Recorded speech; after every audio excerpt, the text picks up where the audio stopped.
Sebelum lanjut nonton video ini, jangan lupa tekan tombol subscribe-nya, nyalakan loncengnya, like dan share ke teman-teman kalian semuanya.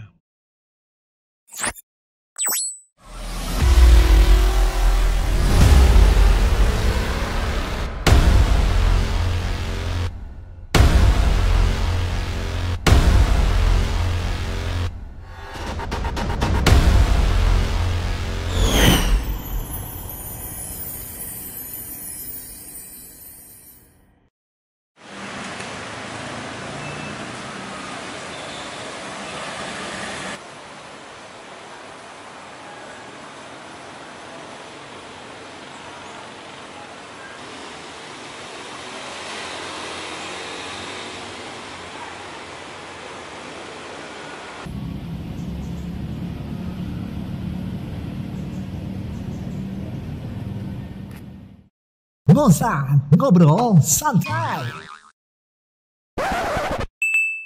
Assalamualaikum warahmatullahi wabarakatuh. Waalaikumsalam warahmatullahi wabarakatuh. Bang Yoso Lucito, Bang Adit Okto, founder dari Sekolah Digital Bisnis Indonesia dan juga CEO Fossil Media. Masya Allah, banyak sekali deh. Nih beliau ini foundernya banyak, gak bisa disebut satu persatu nih bang. Bang Adit Okto, AO Channel, vlogger. Baju baru di endorse. Masya Allah. Bang, kemarin kita melanjuti dari yang obrolan kita kemarin, podcast yang di Dapur Suami Istri, dan sekarang ada di Hana Soul Food ya bang, ya? Di Bintaro nih bang. Di daerah Bintaro. Sektor 9. Patokannya kalau ke Wartol itu di Pondok Aren ya bang. Oh ya. Bang, mungkin buat penasaran nih, para pelaku UMKM di seluruh Indonesia yang mungkin lagi membangun bisnis nih bang, kayak temen gue kemarin punya usaha mie ayam bang, usaha mie ayam. Nah itu usaha mie ayam itu gimana ya bang? Caranya itu dia bingung bang. Dit, gue tuh kayak gagal terus nih di awal. Gue bingung nih cara untuk mempromosikannya bang Yoso. Nah akhirnya dia udah main juga di online, di Gojek. Tapi mungkin ya qadarullah, mungkin nggak tahu juga ya bang, ya sekarang lagi pandemi. Apakah salah satu pandemi ini salah satu faktor yang membuat akhirnya tuh omsetnya menurun bang? Atau gimana menurut pandangan bang Yoso? Ya, baik Mas Adit dan teman-teman sekalian. Ini kalau boleh saya simpulkan di awal, ini bicaranya adalah tentang bagaimana membangun bisnis yang tepat ketika kita melihat potensi yang ada di diri kita. Betul. Nah, banyak teman-teman ketika membangun bisnis itu tekniknya dengan cara shortcut, bang. Jadi, kelihatannya mie ayam enak nih. Udah deh, saya tak jualan mie ayam. Wah, ayam geprek lagi rame nih. Yaudah saya jualan ayam geprek. Nah, itu shortcut. Ikut-ikutan? Ya, saya nggak bilang ikut-ikutan ya. Istilah saya lebih pada shortcut saja. Itu salah nggak sih? Nggak salah. Cuma agar lebih optimalisasi sebuah bisnis itu, kita harus melakukan beberapa langkah di awal agar bisnis itu sustain. Nah, contoh begini, sederhana saja. Walaupun bisnis itu bisnis rumahan atau UMKM, kita harus ada teknik melakukan proses, istilah kita adalah membangun potensi bisnis kita dulu. Betul. Nah, jadi kita harus tahu dulu potensi bisnis kita gitu ya. Nah, yang harus dilakukan pertama kali itu teman-teman sekalian, Mas Adit, ini langsung aja saya sampaikan. Teman-teman harus melakukan assessment terhadap diri sendiri dulu. Tulis assessment tuh. Ya, jadi ketika kita ingin membangun bisnis, kita harus assessment. Assessment itu ada beberapa hal yang harus ditulis. Jadi kalau mau bangun bisnis itu harus ada lembar kerja dulu gitu. Artinya kecil-kecilan kita harus tulis. Ya, yang pertama assessment diri. Pertama apa? Yang pertama adalah kita lihat potensi modal kita berapa. Yang kedua adalah kita mau targetnya siapa. Yang ketiga adalah kita tentukan skill kemampuan kita ada di mana. Jadi gini, kan membangun bisnis itu bisa dengan 3 hal. Yang pertama produk atau jasa yang sudah pernah kita rasakan. Kita pernah beli produk, kita rasain produk itu. Ternyata buat kita positif, bagus nih produk ini, cakep nih. Udah deh, saya tak jual produk ini. Contohnya gimana? Contoh misalnya gini, banyak ibu-ibu atau ahwat yang mungkin beli kosmetik pemutih, dia pakai, ternyata bener, tanpa merkuri, hasilnya bagus, aman. ya kan, dan harganya juga kompetitif. Nah langsung lah, itu kan dia udah punya customer experience kan. Nah itu penting, product experience, customer experience yang dia miliki. Kemudian cobalah Anda telepon, bisa nggak saya jadi resellernya? Itu akan lebih dahsyat Bang Adit. Kenapa? Dia akan menjualnya secara total, karena dia sudah merasakan. Itu teknik pertama, ya kan, untuk mencari sebuah produk yang benar. Yang kedua adalah produk yang memang lagi tren saat ini. Misalnya kita lagi lihat nih, karena ini pandemik, produk-produk yang lagi tren adalah terkait dengan suplemen misalnya. Nah, suplemen secara umum lah ya, secara umum. Nah, itu bisa kita pilih salah satu, gitu. Atau yang ketiga itu terkait dengan basic kita sendiri. Teman-teman, begini maksud saya punya teman Mas Adit. Dia itu seorang analis keuangan, gitu ya, di perbankan. Dia hijrah. Dia hijrah untuk meninggalkan ribawinya. Betul. Dia berubah. Tadinya dia analisis keuangan, ganti bisnisnya dimsum. Salah nggak? Nggak salah, tapi kurang tepat. Kenapa dia nggak pindah? Dia keluar dari usaha ribawi, perusahaan ribawi itu, perbankan itu. Tapi analisis keuangan kan dibutuhkan Bang, tetap.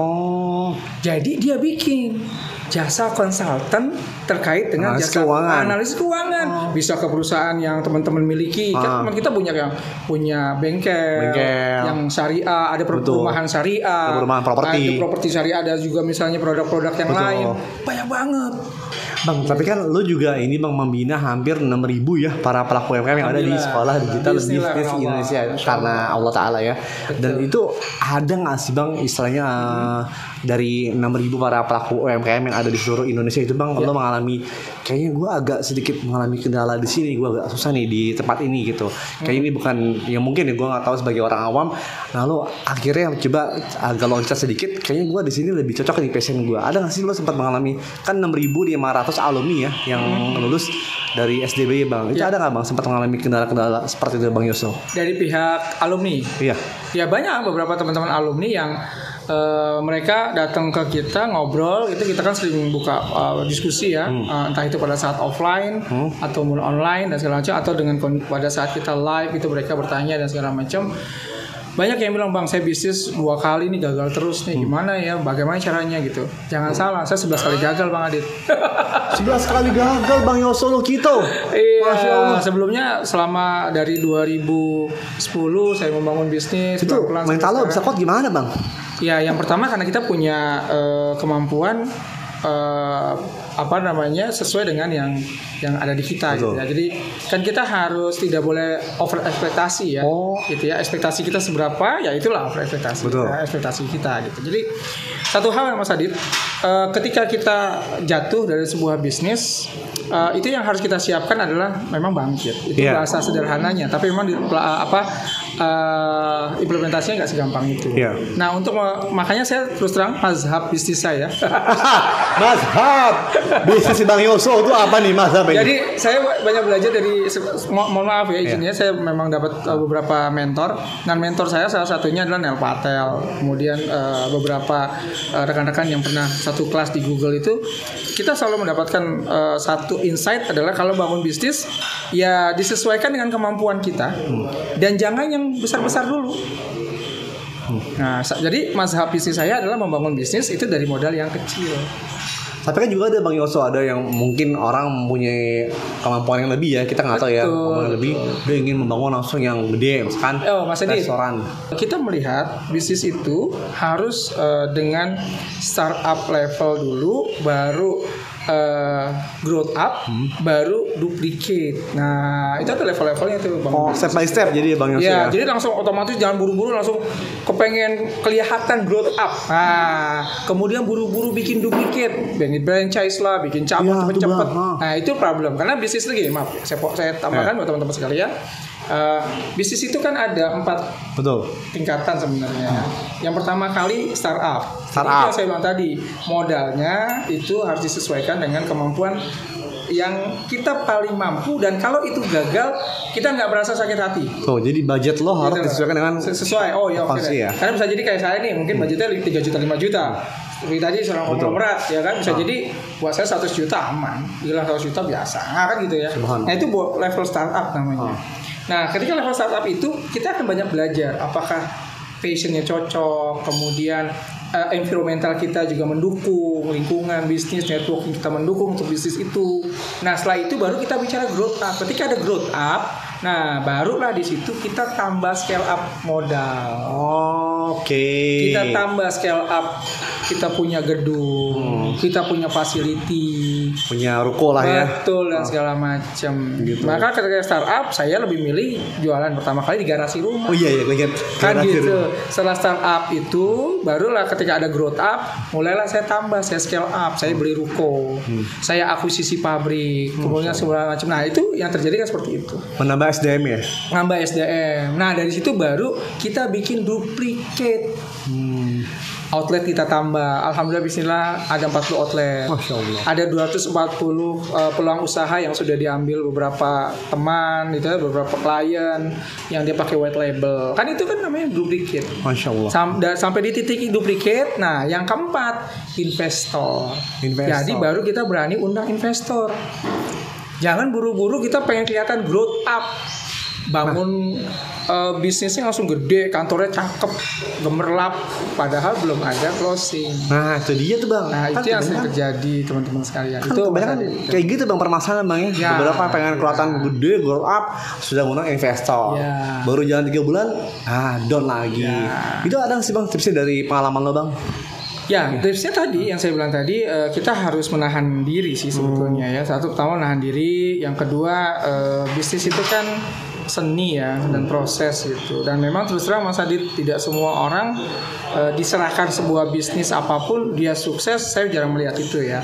Tetap ada bisnis yang sifatnya adalah chemistry lah ya kalau bahasa mungkin ya. Jadi mungkin saya ketika diamanahkan sebuah bisnis yang baru misalnya gitu ya oleh orang, belum tentu saya bisa jalankan itu. Bahkan bisa jadi itu Mas Adit yang bisa jalankan. Beda-beda bidang. Beda bidang. Cuma pada saat membangun bisnisnya, langkah-langkah prosesnya kita bisa duplikat dari punya saya. Tapi taste-nya, effortnya, kemudian spiritnya itu kan masing-masing kita beda. Bisnis yang saya jalankan, Iya. walaupun sudah besar misalnya gitu, sudah berjalan, misalnya ada bisnis yang sudah berjalan besar, diserahkan ke Mas Adit, belum tentu Mas Adit bisa mempertahankan. Betul, mempertahankan. Begitu juga sebaliknya, Mas Adit punya bisnisnya yang udah jalan, Mas Yos yang pegang deh biar scale up, belum tentu. Gitu. Nah, apa yang menyebabkan itu? Karena tadi kita mau tidak mau harus melakukan assessment dulu. Langkah awalnya bisa step by stepnya bisa diduplikat. Betul. Jadi buat teman-teman itu jangan langsung gampang menyerahkan baik itu ke keluarga, baik itu ke teman dekat ataupun siapapun itu Bang Yoso. Ya kalau itu bicara menyerahkan atau delegasi itu sah-sah saja boleh Mas Adit selama kita sudah melakukan assessment juga terhadap dia. Iya. Gitu, dia layak, dia bisa, ya boleh di assessment diserahkan. Itu namanya mendelegasikan tugas. Karena gini, semakin besar perusahaan, makin besar usaha, memang nggak mungkin kita pegang sendiri.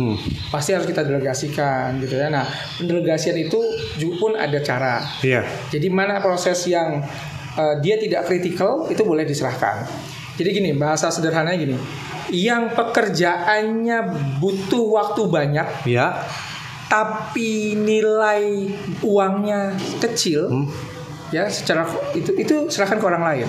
Contoh, kan kita punya usaha dulu. Betul. Mungkin kita yang masak, kita yang packing, kita yang nganter. Iya bang. Oke? Iya. Nanti kalau udah besar kita harus hitung mana yang harus kita delegasikan.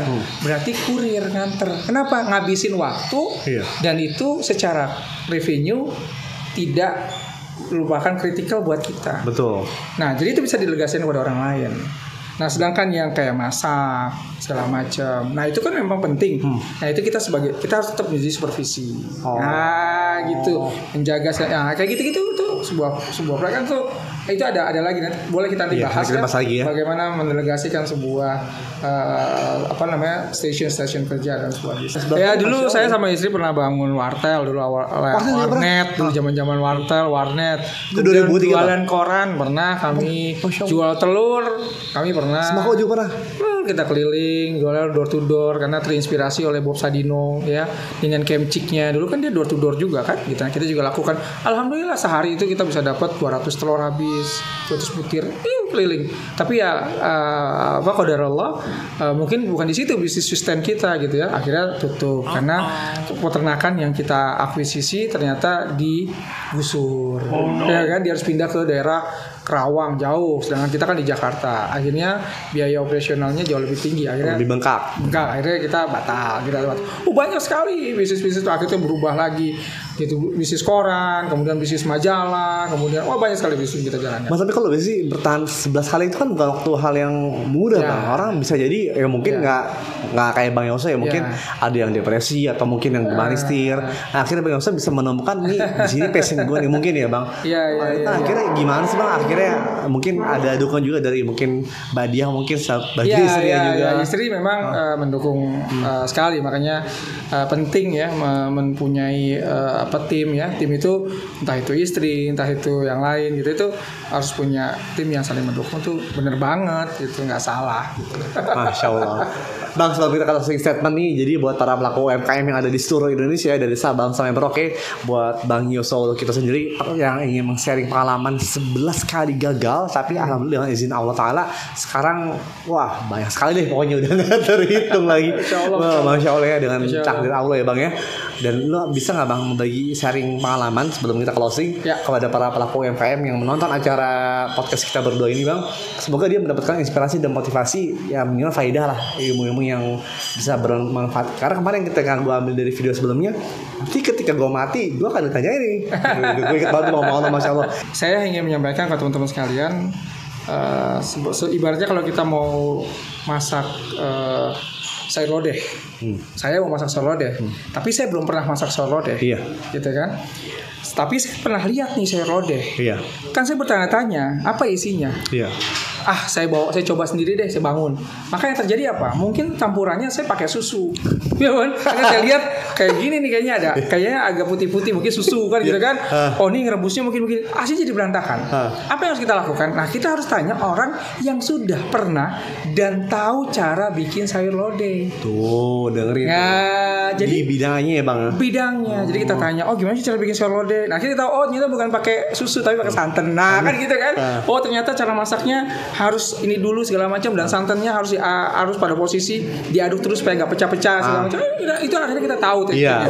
Nah, itu kita catat ya, dan kita belajar dari mereka, baru akhirnya kita bangun bisnis. Masya Allah. Terakhir saya ingin sampaikan, ini menarik. Alhamdulillah ala kulli hal, bismillah, waktu saya bikin training coaching 1 bulan buat para UMKM, kita karena Allah full book ya Bang ya. Masya Allah. Alhamdulillah. Nah, sebulan itu sebetulnya budgetnya 2,5 juta. Tapi akhirnya kita potong karena hybrid, ada online sama offline, jadi cuma 850.000 saja. Itu masih ada yang bilang, Bang, mahal banget. Nah gitu ya. Nah ini menarik. Saya mau sampaikan gini ke teman-teman sekalian.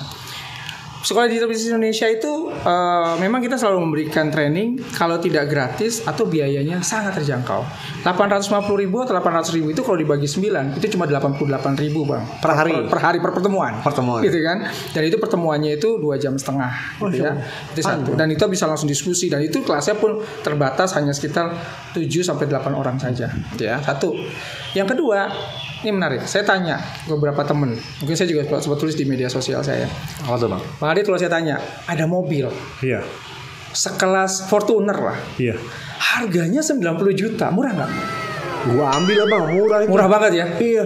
Tapi kalau saya bilang, Bang Adit ada training, harganya 850.000, terus bilang, wih mahal. Nah itulah Indonesia. Jadi mungkin stigma itu kan karena pola pikir kita agak konsumtif, dan kita nggak berpikir bahwa sebetulnya ketika kita penuhi kebutuhan leher ke atas itu, kalau kita implementasikan dengan baik dan kita pelajari dengan baik dan kita implementasikan dengan tepat, malah kita bisa beli mobil yang 80 juta itu 3 mobil atau 4 mobil. Masya Allah. Jadi dirubah mindset lo, jangan konsumtif. Betul. Dan kalau ketika berpikir ya tadi, kita dibelain mobil Fortuner harga 80 juta, sekelas Fortuner gitu, 80 juta murah banget gitu. Jangan bilang training yuk 850.000, mahal amat kita. Karena itu cuma mindset saja sih. Nah makanya saya ingin bantu teman-teman sekalian rubah mindsetnya. tinggal kita hitung. Kalau 800.000 itu sehari kita nggak mampu, ya kita cari yang lain yang lebih murah, gitu ya, dan yang semampu kita. Tapi paling tidak saya ingin sampaikan ke teman-teman sekalian, Sekolah Digital Business Indonesia tetap memberikan alternatif seperti yang saya janjikan ke Mas Adi dan teman-teman sekalian, bahwa kita kan sebagai alternatif buat UMKM yang nggak mampu training yang sampai 2 juta sehari, 1 juta sehari, ya alternatifnya kita.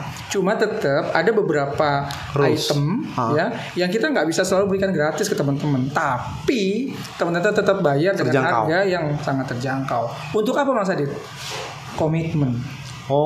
Karena ketika 1 bulan training saya kasih gratis, yang daftar banyak Mas Adit. Hari pertama, kedua, ketiga turun kosong, tinggal sedikit. Kenapa? Karena nggak ngerasa bayar. Itu mental juga. Oke, itu aja sih mau saya sampaikan.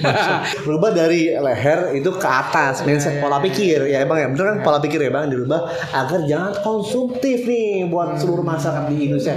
Terutama juga gue juga sih, gue banyak belajarnya dari beliau juga. Alhamdulillah nih belajar dari dia juga ya, dapat juga nih Masya Allah kaos dari salah satu sahabat gue juga.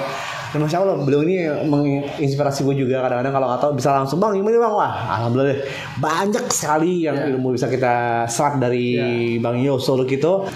Kita dulu acara kita akan lanjut lagi di episode berikutnya dengan pembahasan yang menarik tentang bagaimana untuk membangun startup, bagaimana bisa istiqomah ya Bang ya. Masih banyak lagi dari beliau nih harus kita gali.